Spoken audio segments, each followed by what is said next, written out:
நம்ம வீடியோல உலகத்திலேயே மோசமான 7 உணவுகள் பத்தி தான் பார்க்க போறோம். நம்ம எல்லாம் சாப்பாட்டு ராமனா இருந்துட்டு சாப்பாடை போய் ஒஸ்ட்னு சொல்லுவோமா? ஆனா நான் வீடியோல காட்டுற ஃபுட்ஸ் எல்லாம் பாத்தீங்கன்னு வச்சுக்கோங்க, நீங்களே சீ வாக் அப்படின்னு தான் சொல்லுவீங்க. இந்த வீடியோ உண்மையிலே ரொம்ப டிஃப்ரெண்டா இருக்கும். ஸோ கடைசி வரைக்கும் வீடியோவை ஸ்கிப் பண்ணாம பாருங்க. Let's no the facts.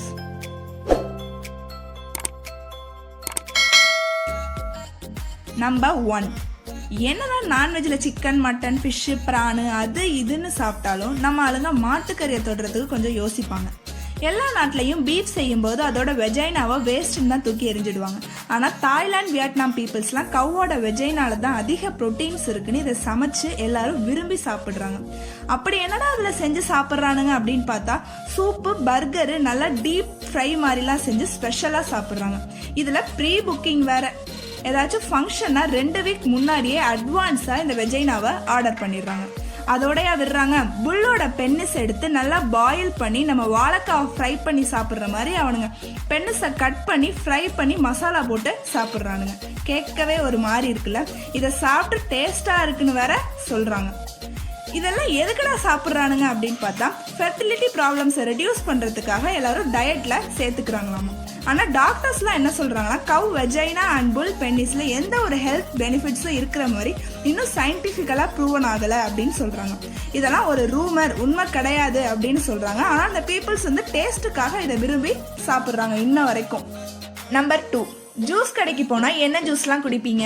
அட இது என்னடா பைத்தியக்காரத்தனமான கேள்வியா இருக்கு. ஆப்பிள், போமோகிரானட், பனானா இந்த மாதிரி ஏதாச்சும் ஒரு ஜூஸ் தான் குடிப்போம்.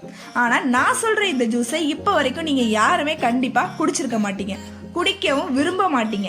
அட அப்படி என்ன ஜூஸ்ன்னு தானே கேக்குறீங்க? அதுதான் ஃப்ரெஷ்ஷான தவக்கலை ஜூஸ். Oh my God!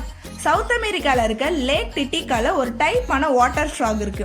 அதை பிடிச்சிட்டு வந்து ஃப்ராகோட நெக்கை நைஃப்ல கட் பண்ணி ஸ்கின்னை உரிச்சு கேரட் அண்ட் ஹனி கூட அப்படியே அந்த ஃப்ராக் அப்படியே பிளெண்ட் பண்ணி அதை ஜூஸா ப்ரிப்பேர் பண்ணி குடிக்கிறாங்க. இந்த ஜூஸ்ல நிறைய ஹெல்த் பெனிஃபிட்ஸ் இருக்கிறதாகவும் அமெரிக்காக்காரவங்க சொல்றாங்க. அனேமியா, செஸ்ட் ப்ராப்ளம், செக்ஷுவல் இம்பார்ட்டன்ஸ் இதெல்லாம் கியூர் பண்றதுக்காக அதை குடிக்கிறாங்களாம். அதோட டேஸ்ட் பாத்தீங்கன்னா வேற லெவலா இருக்குன்னு அதை டெய்லியும் ப்ரிப்பேர் பண்ணி குடிக்கிறதாகவும் ரிப்போர்ட் பண்ணிருக்காங்க. இதோட சேல் பாத்தீங்கன்னா ஒரு நாளைக்கு ஒரு ஷாப்ல அரௌண்ட் 100 ஃப்ராக் ஜூஸ் போடுவாங்களாம். ஸோ இந்த ஃப்ராகை இப்படியே குடிச்சிட்டே இருந்தா இது பாத்தீங்கன்னா இப்போ கிரிட்டிக்கலி என்டேஞ்சர்ட் ஸ்பீசிஸாகவும் இதை அனௌன்ஸ் பண்ணி இந்த ஜூஸ் குடிக்க கூடாதுன்னு பேன் பண்ணியிருக்காங்க. அதையும் மீறி இல்லீகலா இந்த ஃப்ராக் ஜூஸை டேஸ்ட்டுக்காக குடிக்கிறவங்க நிறைய பேர் இருக்காங்களாம். என்ன கொடுமை சரவணா இதெல்லாம். நம்பர் 3, பிஸ்கட்ல சாக்கோ சிப்ஸ் இருந்து சாப்பிட்டுருப்போம். ஏன் ரொம்ப நாள் ஆச்சுன்னா எறும்போட கூட அந்த பிஸ்கட்டை சாப்பிட்டுருப்போம். ஆனா வாஸ்ப் பிஸ்கட் சாப்பிட்டுருக்கீங்களா? ஜப்பான்ல இந்த பிஸ்கட் தாங்க ரொம்ப ஃபேமஸ். குழவில விட்டமின்ஸ், ப்ரோட்டீன்ஸ் அதெல்லாம் அதிகமாக இருக்குன்னு அதை பிடிச்சிட்டு வந்து பாயில் பண்ணி நல்லா ட்ரை பண்ணி அந்த பிஸ்கட் மேலே ஸ்ப்ரெட் பண்ணி சாப்பிட்றாங்க. ஒரு பிஸ்கட்டில் பார்த்தீங்கன்னா கிட்டத்தட்ட 50 குழவி இருக்கும் அப்படின்னு சொல்கிறாங்க. ஆனால் டாக்டர்ஸ்லாம் என்ன சொல்கிறாங்கன்னா, இந்த குழவியோட கொடுக்குல நச்சுத்தன்மை இருக்கணும், அது சாப்பிட்றதுனால ஒரு யூஸும் இல்லை அப்படின்னு டாக்டர் சொல்லிட்டாங்க. ஆனால் இவங்க பார்த்தீங்கன்னா குழவியை கூட விட மாட்டானுங்க. நம்பர் 4, நம்ம எல்லாரும் எக்கை பாயில் பண்ணியோ இல்லை கலக்கி, ஆம்லெட், ஹாஃப் பாயில் ஏதாச்சும் வெரைட்டியாக சாப்பிட்டுப்போம். அப்புறம் ஜிம் பாய்ஸ்லாம் பார்த்தீங்கன்னா எக்கை அப்படியே பச்சையாவே உடச்சு கூட குடிச்சு பார்த்துருப்பீங்க. ஆனால் இது கொஞ்சம் டிஃப்ரெண்டான கேவலமான டிஷ்ஷுங்க. அதுதான் பாலூட். பிலிப்பைன்ஸ் நாட்டில் முட்டையை ஃபர்ஸ்ட் ஸ்ட்ரா போட்டு உறிஞ்சிப்பாங்க. அப்புறம் அதில் உள்ள கடினமான பொருளை மென்று சாப்பிடுவாங்க. முட்டையில என்னடா கடிச்சு சாப்பிட்ற பொருள் இருக்கு அப்படின்னு தானே யோசிக்கிறீங்க. ஆமாங்க, இது மேலட் அப்படிங்கிற ஒரு டக்கு போடுற முட்டையை 14 to 21 days இன்குபேஷன் முடிகிற நேரத்தில், அதாவது இன்னும் கொஞ்ச நாள் அது வளர்ந்து ஒரு வாத்தா மாறுற ஸ்டேஜில் இருக்கிற முட்டைங்களை எடுத்துட்டு வந்து இப்படி சாப்பிட்றாங்க. அப்போ அந்த டக்கு சாப்பிடும் போது எப்படி இருக்குன்னு பார்த்தீங்கன்னா 70% அது வளர்ந்து இருக்கும் உள்ள. இந்த முட்டைங்களை மால் ஷாப்லலாம் கூட விற்கிறாங்க. இதுதான் அந்த நாட்டுடைய ஸ்ட்ரீட் ஃபுட்டு. இது டேஸ்டா இருக்குன்னு வேற சொல்லி நல்லா கருக்கு முறுக்குன்னு சாப்பிட்றாங்க. ச்சே. நம்பர் 5, சீஸ் சாப்பிட்னாலே எல்லாரும் விரும்பி சாப்பிடுவோம். ஆனா இந்த மாதிரி அருவருப்பான சீஸை எப்படிதான் சாப்பிட்றாங்களோ. இதோட நேம் என்ன அப்படின்னு பாத்தீங்கன்னா கசு, மர்சு. எப்படி ப்ரிப்பேர் பண்றாங்கன்னா, மாட்டுப்பால் இல்லாம செம்மறி ஆட்டுப்பால்ல இருந்து தயாரிக்கக்கூடிய ஒரு வகையான சீஸ் இது. இட்டாலி, பிரான்ஸ் நாட்டுல தான் இது ரொம்ப ஃபேமஸ். பாலை கறந்து வெண்ணெய் கட்டியா தயாரிச்சுட்டு அப்படியே 3 மாசத்துக்கு வெளியவே வச்சிடுவாங்களாம். எதுக்குன்னு பார்த்தா அப்போதான் சீஸ் மேல ஈயெல்லாம் மொச்சு அது முட்டை போடுற வரைக்கும் டைம் கொடுத்து 3 மாசத்துக்கு அப்புறம் அது கெட்டு போன ஸ்மெல் அடிக்கும் போது ஓபன் பண்ணி பார்த்தா சீஸ் மேல நிறைய லார்வா புழுக்கள்லாம் அவ்வளவு வளர்ந்து கிடக்குமா. பயங்கர ஸ்மெல்லா இருக்கும்ல. இதுல என்ன ஒஸ்டான விஷயம் அப்படின்னா, அந்த லார்வா வந்து சீஸ்ல உயிரோட இருக்கும் போதுதான் இதை சாப்பிட்டு டேஸ்ட் பண்ணுவாங்களாம்.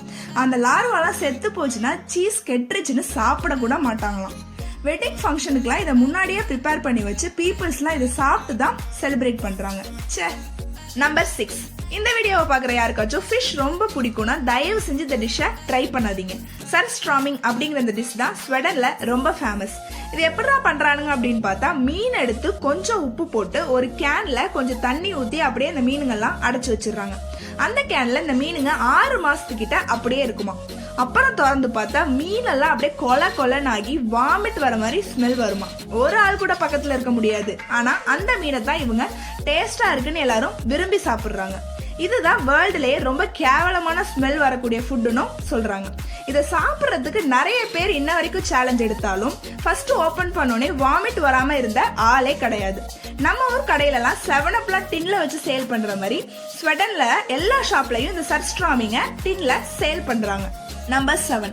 எல்லாருக்கும் தேலை பார்த்தாலே ரொம்ப பயமா இருக்கும், தலை தெறிக்க ஓடிடுவோம். ஆனா சைனாக்காரனுங்க இந்த தேலை வந்து சூப் வச்சு குடிச்சிட்டு இருக்காங்க. எல்லா ரெஸ்டாரண்ட்லயும் பார்த்தா ஸ்கார்பியன் சூப் அப்படின்னு சொல்லி ஒரு டிஷ்ஷே தனியா இருக்குமா. சிக்கன் காலை கடிக்கிற மாதிரி இவனுங்க தேல் தலைய கடிச்சு சாப்பிடுறாங்க. நினைச்சு கூட பார்க்க முடியல. இந்த ஸ்கார்பியன் சூப் தான் அவங்களோட ட்ரெடிஷன் சூப்னு சொல்றாங்க. தேல் மட்டும் இல்லைங்க, பூரா, கருப்பாம்பூச்சி, லிசார்டு இதெல்லாம் தான் அவங்களுடைய ஃபேமஸ் ஸ்ட்ரீட் ஃபுட்டாவும் வச்சிருக்காங்க. அதெல்லாம் உயிரோடவோ அல்லது ஃப்ரை பண்ணியோ அவனுங்க ஸ்டிக்ல கொத்தி வச்சுதான் விற்கவே செய்யறானுங்க. அவ்வளவுதான் ஃப்ரெண்ட்ஸ்.